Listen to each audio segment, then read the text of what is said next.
let's talk about the Jets, the Bills, the Patriots, and the Dolphins. So in this video, basically, I'm going to be going over these four teams.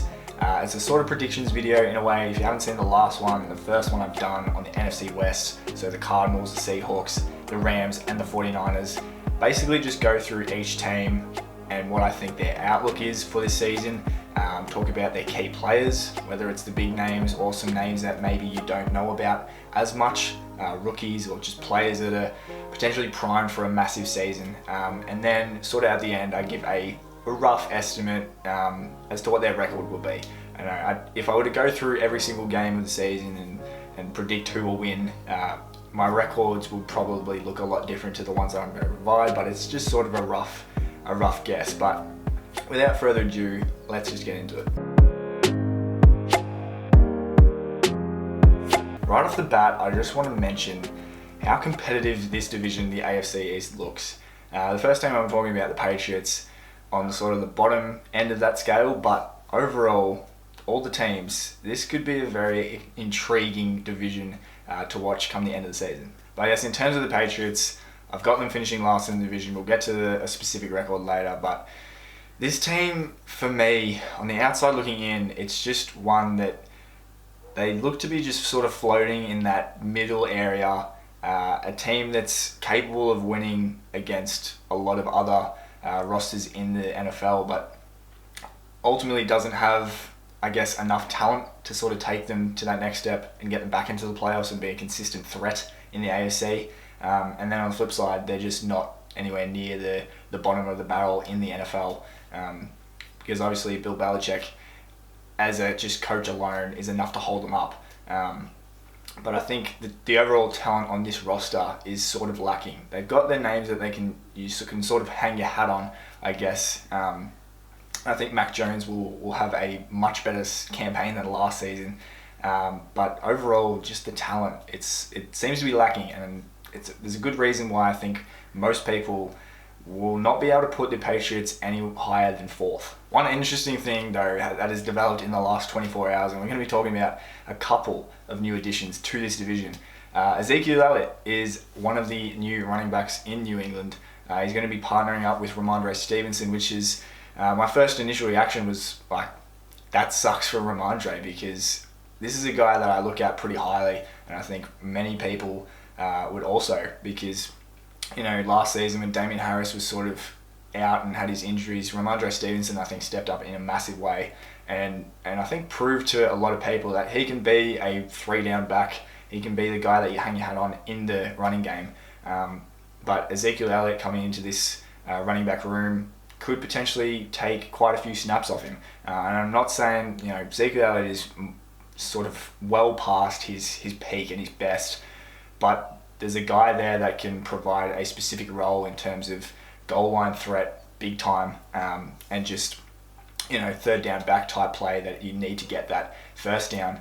Ezekiel Elliott will take those sort of snaps, I think, from Ramondre Stevenson, and it's just sort of from a development and just a fan perspective, it kind of sucks to see, because Ramondre Stevenson is that young running back with plenty ahead for his future. And then in terms of the rest of the offense, I mentioned Mac Jones. I do think he'll have a much better season. I think he's quite a capable quarterback. Whether he's going to sort of get them to the next level remains to be seen. I think a lot of people probably have shelved him in the no category for that matter.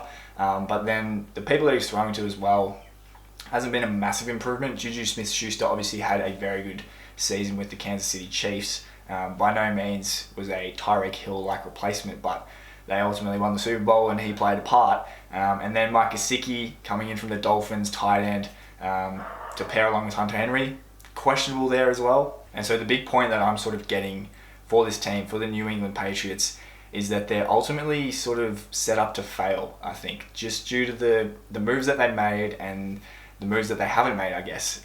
Creating this new roster, this new regime. Obviously Tom Brady has been, he's way back. He's out of the view completely. He's retired now, so. But Bill Belichick is still there, and there was a lot of questionable things going on last year with Matt Patricia and being an offensive coordinator. So I just still think that there's some moves that they need, a lot more moves that they need to make.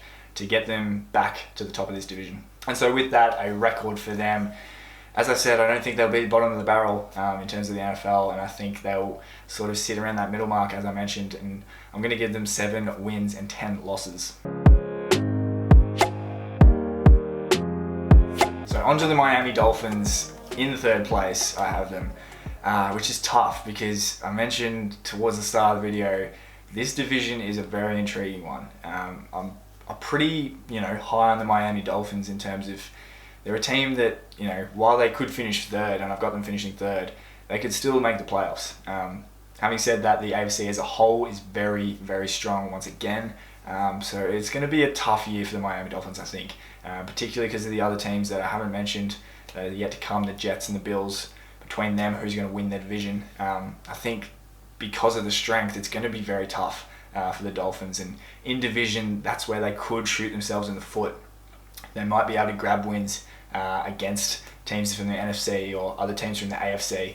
But the strength of the Bills and the Jets could be the Dolphins' undoing, even though they've built quite a good roster. And so in terms of that roster, obviously Tua at quarterback, the big thing with him is protecting him, because last season, we all saw it, the amount of times that man got hit was probably enough to retire a number of people playing any sport for that matter. But he's obviously going to be back. He's going to be the number 1 quarterback, and he needs to be the number 1 quarterback for the Miami Dolphins to be successful, because when he was out there, he was one of the best quarterbacks. He had an outstanding sort of season when he was fit and healthy, but obviously if you can't protect him and he's copping those hits, because obviously he's a smaller quarterback than most, and not necessarily the most nimble either, you've got to protect Tua. And then the likes of Tyreek Hill and Jalen Waddle, if you've got them, your weapons thrown to them, you're laughing really. So their offense is primed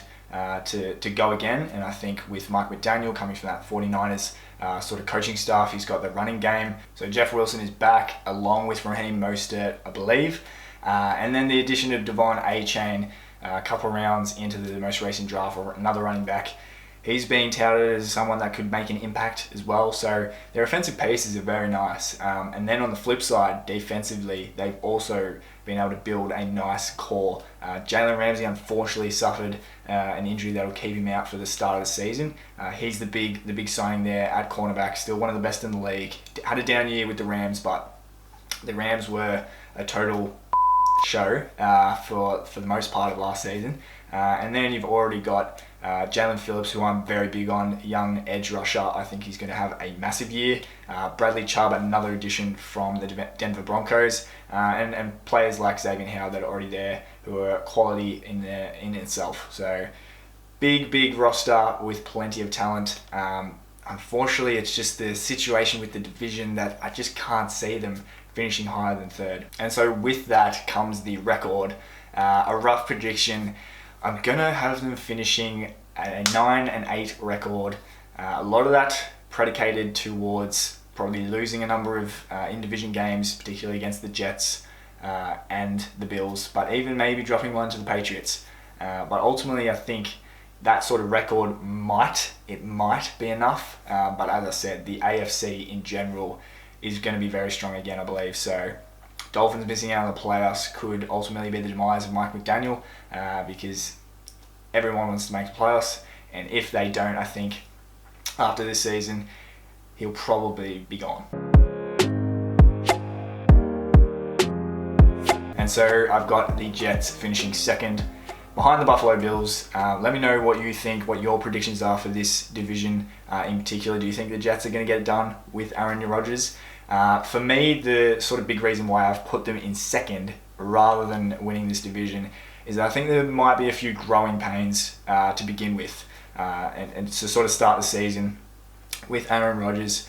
But despite all that, we have to talk about the amount of talent that this team has on both sides of the ball. They've been able to build from the draft particularly very, very well. In terms of the offensive pieces, we know who they have. Garrett Wilson is the main one, the main star. And then in terms of the running backs, as I said, there's another team that's added someone. And if you haven't seen, it's Dalvin Cook. The Jets now have the former Minnesota Viking. He's joined on a 1-year deal. So that sort of backfield, they already had a very, very good one. And maybe that addition of Dalvin Cook, it might lend you to believe, depending on how you think, whether or not Breece Hall is really good enough to sort of come back. That injury might affect him more than I guess we might know. But Dalvin Cook is a brilliant get, because unlike a lot of running backs, and unlike sort of Ezekiel Elliott, who we've talked about going to the Patriots, he's one that's not really over the hump at all. He's a prime commodity, a prime running back, and will play a massive part in the Jets' success if they are to be successful this season. And so, yes, of course, we have to touch on further the addition of Aaron Rodgers at quarterback. It's a hell of a lot better than what they had last season. Zach Wilson was hard to watch. As simple as that was. I mean, Zach White was a better quarterback than the number 2 overall from a couple seasons ago. But he looks in a good place, Zach Wilson, that is, being that sort of backup, playing these first couple preseason games. So Aaron Rodgers, former MVP, or multiple MVP winner, not too long ago as well. This is a guy that can really transform the Jets and make them a successful team, because they have not experienced that for a very long time. And I did mention sort of growing pains, and that sort of coincides with Aaron Rodgers, I think, as well. As good as he is, I think there might be a few hiccups early, but they can certainly get on a run towards the end of the season and lock away the playoffs, even finishing in second in this division. Then on the flip side, the defensive pieces, my goodness, this defense looks unbelievable. And I've sort of seen lately a little bit of talk about Sauce Gardner and, the hype being too much. And I get that it's just been 1 year. It's been one season, yes, but this guy is a freak. He is an unbelievable cornerback. I think he's more than deserving of being labelled as the best quarterback in the league right now. Him and Patrick Surtain, sort of 1 and 2 for me at least. And they're both young. Patrick Surtain only been in the league a couple more years, or maybe 1 year more than Sauce Gardner. And then on the other side, DJ Reed, not talked about nearly as enough as he should be because of Sauce Gardner. He's their number 2 cornerback, and he had a phenomenal season last time out. And then on the line, they've got a number of pieces. You've got Quinnen Williams, got the massive bag, deservedly so. He's an absolute beast, defensive tackle. And a number of edge rushers. The exciting one, Will McDonald. If you haven't seen him play in preseason, he got a few snaps, and he put on the pressure to the quarterback, got a sack, and he looks like one that was, even when the draft happened, it was looked at as a questionable pick because of the whole scenario with the offensive tackles that they missed out on, and it looked a bit of a panicky type pick. But Will McDonald could be unbelievable for this Jets defense, among other pieces that are already good. You've got CJ Mosley as well, a veteran of this defense, so they've got plenty going for them. Under defensive head coach Robert Saleh, could be a very good season for the Jets. And so in terms of a record, what do I give them? For me, it's going to be very, very good from both the Jets and the Bills, and I'm going to give them a 12-win, 5-loss season. I think those hiccups will come early, but they'll get on a real roll towards the end of the season and go on a massive win streak. And so that comes to the winner of the division for me, the Buffalo Bills. They've been at the top for the last few years now. The question for them is, can they get over the hump and sort of beat the Kansas City Chiefs, who are not even in the division? Can they make it to a Super Bowl and ultimately win the thing? And so even though I have them finishing first, I don't think it's going to be much in it. I'm going to go straight to the prediction. I think they'll have the same record, 12-5, like the Jets. Obviously just pipping them in division sort of record, beating out the Jets there. But I think they'll be very similar, those two teams. And a big reason is because of how competitive this AFC and this division is. These teams will sort of fight it out and take each other out in a sense, dropping down that record a little bit. They're probably, I think both the Jets and the Bills are better than the record that I'm giving them. It's just the competitive nature of this AFC and this division. And so the key player on the offense that I wanted to mention, it's not Josh Allen. Well, I mean, it is, but it's not. Because the one guy I want to talk about in particular is James Cook. I've mentioned in the past, I'm doing some shorts for players to watch, and for me, on the Bills offense at least, but the whole team in general, James Cook is the one to watch, because years gone by, the running game has been so-so, I want to say. They've had, all right players in Devin Singletary, but it's never been an elite running game. And Josh Allen has sort of had to use that and put it on his own shoulders and be a sort of rusher and a bit of a bully. But you don't really want to see him take the hits that he has in the past. And I think James Cook, going into his second year, he provided a nice spark in his first year, but the usage wasn't massive. I think the brother of Delvin, so he's going to be playing against his brother, which is something I just thought about just then. But I think James Cook can be a very, very good piece for this Buffalo Bills if they want to take it to the next level. I think their defense will be quite fine, even with the loss of a leader in the middle, Tremaine Edmonds, obviously going to the Bears. I think overall they've still got the likes of Jordan Poyer at the back. He's very much a general for them. So I think their defense will be fine for the most part. It's just whether or not they can become a more dynamic offense, I think. I think that's been their problem in the past. They show how powerful they can be and how dominant they can be.